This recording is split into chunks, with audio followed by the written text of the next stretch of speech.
Alors donc, vous le rappeliez, d'une part des consultations, donc pour avoir des informations sur les opérations financières, de l'autre la résolution des litiges, donc sur les commercialisations des produits. Est-ce que vous avez sur ce total une part de demande qui est irrecevable ou infondée? Alors, il faut distinguer les deux points.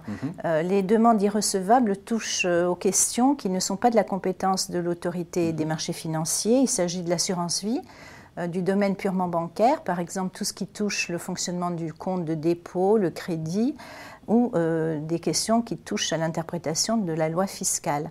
Alors pour ces dossiers qui représentent de 10 à 15% des demandes classées en consultation, puisque ce sont des questions, nous renvoyons bien évidemment les épargnants aux autorités compétentes, nous leur donnons les coordonnées des autorités compétentes. Au besoin, nous envoyons à ces autorités le dossier pour éviter l'allongement des délais.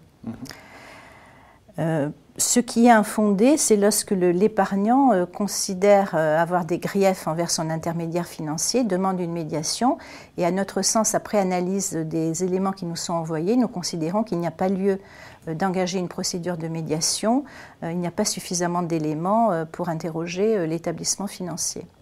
Donc là, nous considérons que c'est infondé et nous clôturons le dossier. Je lisais justement dans ce rapport qu'à peu près 52% des dossiers ont abouti à un accord. Donc ça voudrait dire que 48% à peu près ont été un échec. Justement, qu'est-ce qui fait que justement ça aboutit à un échec? Comment ça se fait que la banque a refusé tel ou tel dossier? Alors, il faut savoir que la procédure de médiation est une procédure amiable qui repose sur le principe du volontariat. On ne peut pas contraindre l'une ou l'autre des parties à accepter la solution, solution qui en général est une solution concertée qui aboutit à la formalisation de l'accord par une transaction. Donc le caractère volontaire est très important. Le médiateur ne peut pas imposer une solution ni à la banque ni au client. 52% est un taux qui peut paraître honorable dans la mesure où, à tout moment, les parties peuvent quitter la procédure de médiation pour aller, par exemple, devant les tribunaux.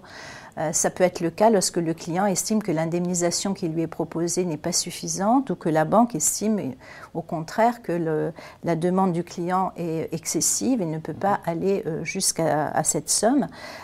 Donc, à ce moment-là, la procédure s'arrête et les parties retrouvent leur liberté pour aller éventuellement devant les tribunaux. D'accord.